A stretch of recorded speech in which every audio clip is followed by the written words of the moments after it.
Instead, we have the opportunity to make a habit of empathy, to recognize ourselves in each other. That somehow we have lost the capacity to recognize ourselves in each other. You know, people talk a lot about the federal deficit, but one of the things that I always talk about is we lack an empathy deficit in this country. That people seem to have lost the sense that we are all in it together. It's about the hunger all across America for something new. People want a change in the course of the life of this country. People feel a sense of urgency that we can do better in America and that we've got to participate and get involved to make that happen. We have greater inequality in this country today than any time since before the Great Depression, any time since the Gilded Age, any time since the robber barons were running amok all across America. The sense that somehow the notion that we're all in the same boat economically has been lost. Now, people recognize what's wrong, but they also recognize that it's not just any particular issue that has gone awry. It's also the nature of our politics, a politics that is small and timid and based on who's up and who's down, and partisan rhetoric and ideological gridlock, that somehow we have lost the capacity to recognize ourselves in each other. You know, people talk a lot about the federal deficit, but one of the things that I always talk about is we lack an empathy deficit in this country. That people seem to have lost the sense that we are all in it together. You know, John mentioned that I was a community organizer. You know, I'm not originally from Chicago. I live there now. But the reason I came to Chicago was because I'd been inspired by the civil rights movement. I'd been inspired by the idea of young people making changes from the bottom up and not from the top down. And it was tough work, but it was the most gratifying work I ever had, and it was the most educational work I ever had. The best education I ever had, because it taught me that ordinary people can do extraordinary things when they can recognize themselves in each other, when they can get beyond the racial divisions and the partisan divisions and the religious divisions and say, we share a common purpose. We have mutual responsibilities towards each other.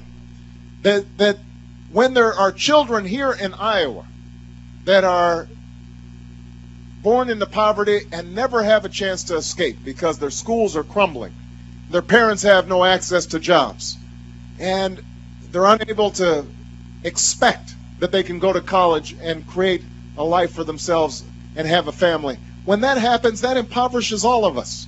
That's not just something that we worry about in our own children. It's something that we should be worried about with all the children in Iowa and all American children.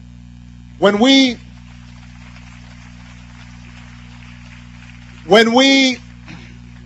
see veterans in the streets of Des Moines who are homeless and foraging through dumpsters because we didn't provide them the care and the services they needed when they came home after serving this country, that diminishes all of our patriotism. That basic idea that I am my brother's keeper, I am my sister's keeper, that I have a stake in your success, not just my own, that we are in it together, that is what has been lost. We have had an opposite philosophy over the last 6 years. They call it the ownership society, but it's basically the you're on your own society. It's basically the can't do, won't even try kind of government that has been implemented that says if you lose your job, tough luck.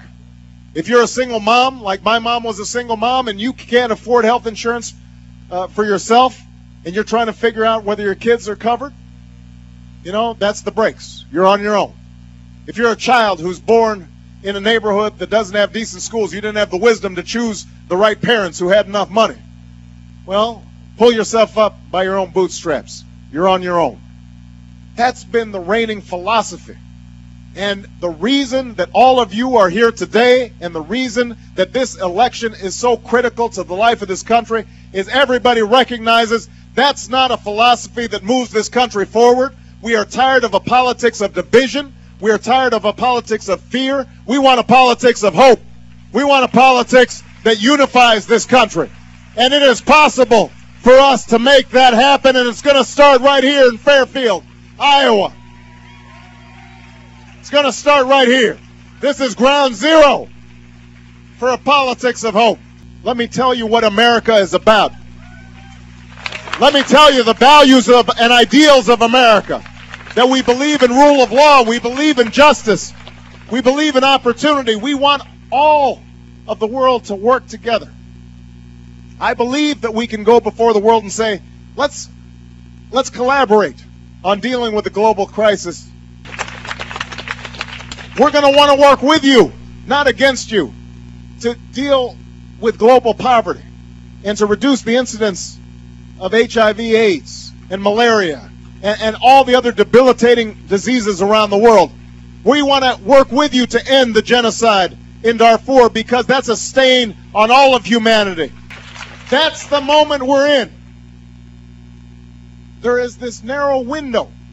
It doesn't come around that often, maybe once a generation, where we have the opportunity to put our shoulder against the wheel and move history in a better direction. That's the moment we're in. But we've got to seize it. And I promise you, if we seize it together, if you make a decision that this is important to you and your children and your grandchildren and future generations, I am absolutely convinced that we are not only going to win an election, but more importantly, we are going to transform the United States of America.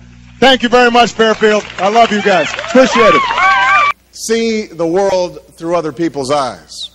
Now, empathy is a quality of character that can change the world.